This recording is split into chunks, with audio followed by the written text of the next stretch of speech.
तो चलिए आज हम बात करते हैं लीवर के बारे में। एनाटॉमी वाला लीवर नहीं, बायोमैकेनिक्स वाला लीवर। तो देखिए लीवर के बारे में आपको पहले हम बताते हैं। आज हम बात करेंगे कि आपके पास लीवर क्या है, देन लीवर की यूनिट्स क्या क्या होती है, देन कितने टाइप्स या कितने ऑर्डर या क्लासेस का आपके पास लीवर आता है। देन हम बात करेंगे फॉरवर्ड उसके बाद next mechanical advantage, mechanical disadvantage क्या होती है, ह्यूमन बॉडी में लीवर्स कहाँ रिप्रेजेंट है, क्या उनका रोल है, एंड लीवर्स का फिजियोथेरेपी में क्या रोल रहता है। तो चलिए सबसे पहले हम बेसिक डेफिनेशन से स्टार्ट करते हैं। तो देखिए आप लीवर को एक as a rigid bar assume कीजिए जिसके अराउंड जो है आपकी मूवमेंट जो है वो वहां पे अक्कर हो रही है। अब ह्यूमन बॉडी में आप देखिए आपके पास रिजिड स्ट्रक्चर क्या है जिसके अराउंड मूवमेंट होती है। देन आप ह्यूमन बॉडी में आपके पास रिजिड स्ट्रक्चर है आपकी बोन्स। देन हम बात करते हैं यूनिट्स के बारे में। हमारे पास आता है एफ जिसके रिप्रेजेंट करते हैं fulcrum, then E for effort, then W for weight और रेजिस्टेंस। अब देखिए फल्क्रम क्या होता है। फल्क्रम वो एक पॉइंट है जिसके अराउंड जो है आपकी मूवमेंट जो वहां पे प्रोड्यूस या अकर हो रही है। मान लीजिए आपकी बोन्स एक्ट कर रही है एज अ लीवर या रिजिड बार, लेकिन जो आर्टिकुलेटिंग सरफेस है आपका एल्बो जॉइंट, आपका शोल्डर जॉइंट, नी जॉइंट, जहां पे जो जॉइंट आर्टिकुलेशन है वो एज एक्ट करती है फल्क्रम। देन हम बात करते हैं ई, एफर्ट और डब्ल्यू और वेट। देन एफर्ट को हम मानेंगे जो आपकी मसल्स ऑफ कॉन्ट्रैक्शन होती है बोन इंसर्शन के पास, उसको हम एफर्ट एज अज्यूम करते हैं। देन वेट या डब्ल्यू या रेजिस्टेंस, जब आप अगेंस्ट ग्रेविटी मूवमेंट करते हैं या कोई रेजिस्टेंस आप पुट आउट करते हैं आपके पार्ट पर, उसको लिफ्ट करते हैं, उसको हम डब्ल्यू से रिप्रेजेंट करते हैं। अब हम वर्क डन मानते हैं जब फल्क्रम के अराउंड कोई मूवमेंट होती है, उसमें आपकी मसल कॉन्ट्रैक्शन करती है और देन उसको आप ट्राई करते हैं मूवमेंट करने के लिए। देन देखिए अब हम बात करते हैं ऑर्डर और क्लासेस ऑफ लीवर। 3 क्लासेस हमारे पास आएंगी, first order class, second order class and then third order class. तो देखिए first order of class, first order of class में आप देख सकते हैं फल्क्रम जो है आपका बिटवीन है। इसमें 3 सिनेरियो आपके पास है। Fulcrum is in between the weight और एफर्ट आर्म।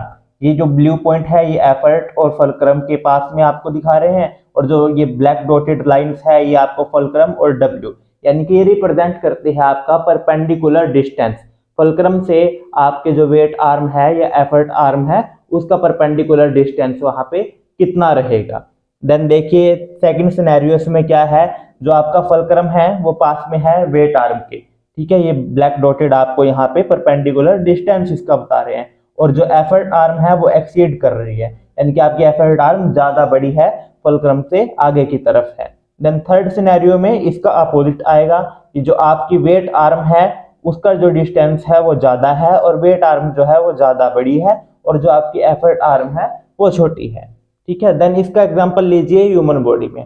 अब आपके पास जो आपका एटलैंटोसिपिटल जॉइंट, ठीक है, आप नेक को देख सकते हैं, एटलैंटोसिपिटल जॉइंट जो आपका आता है, देन ये आपका स्कल पूरा का पूरा आपका फेस मसल्स, ठीक है, आपके सारा कुछ। तो इसमें देखिए एटलैंटोसिपिटल जॉइंट जो आपका वेट है वो आपका फ्रंट ऑफ द नेक जो है वो एक्ट करेगा।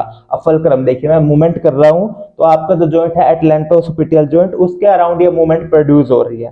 तो अब बताइए यहाँ पे आपका एफर्ट आर्म क्या है। देखिए तो आपका एफर्ट आर्म क्या है, जब हम मूवमेंट कर रहे हैं वेट क्या है आगे की तरफ, एंटीरियर हमारा वेट है जो फेस वगैरह का हमारा वेट है, और देन मूवमेंट हमारे पास फल्क्रम क्या है एटलैंटोसिपिटल जॉइंट, लेकिन एफर्ट कहां से लग रहा है, जो इसको वेट को कंट्रोल कर रहा है वो हमारे पास लगता है हमारी posterior of the neck muscles.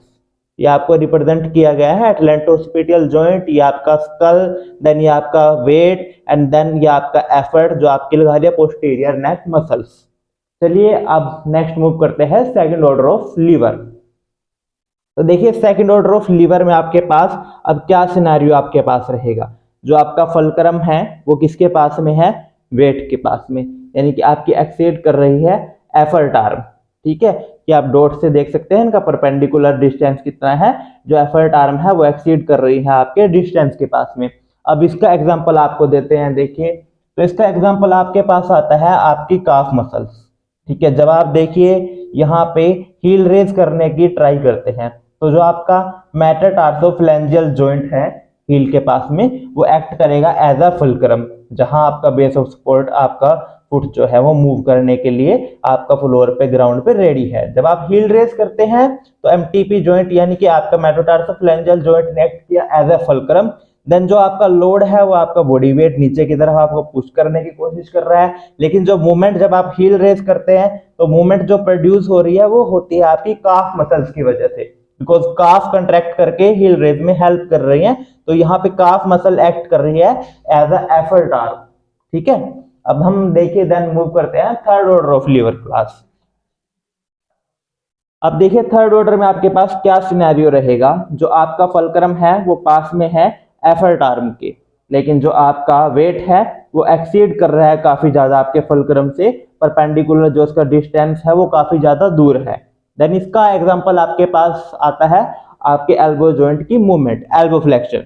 ठीक है, देखिए यहाँ पे आपको रिप्रेजेंट किया गया है, जो वेट या रेजिस्टेंस या मूवमेंट आप कुछ भी करेंगे ये आपका रहेगा वेट रेजिस्टेंस आर्म, जो आप डिस्टल एंड पे यहाँ से पकड़कर एल्बो फ्लेक्शन में करेंगे। अब मूवमेंट देखिए, फुलक्रम एक्ट करेगा आपका एल्बो जॉइंट, ये वेट ये फुलक्रम। अब बताइए एफर्ट कहाँ से लग रहा है, कौन सी मसल्स एक्ट कर रही हैं, एल्बो फ्लेक्सर्स, आपके ब्रेकियालिस आपकी बाइसेप्स ब्रेकियाई जो है वो यहाँ पे एल्बो फ्लेक्शन के लिए एक्ट कर रही है। तो आपका ये आएगा रेजिस्टेंस। अगर आप कोई डंबल या कोई वेट पकड़ते हैं, मूवमेंट अराउंड है एल्बो जॉइंट, तो ये एक्ट करेगा एज अ फुलक्रम। और जो एफर्ट आपका लग रहा है वो आपका एफर्ट लगता है आपकी एल्बो फ्लेक्सर बाइसेप ब्रेकियाई या आपकी जो है ब्रेकियालिस मसल्स की थी। तो ये चीज आपको समझाई गई है। होप सो ये आपको समझ आए। नेक्स्ट हम बात करेंगे इसमें मैकेनिकल एडवांटेज, मैकेनिकल डिसएडवांटेज के लिए, एंड देन लीवर जो है हमारे पास फिजियोथेरेपी में कैसे यूज होता है एक्सरसाइज में, या क्या उसका रोल रहता है। कोई भी डाउट हो तो आप कमेंट सेक्शन में या डीएम करके जरूर पूछ सकते हैं। Thank you for watching.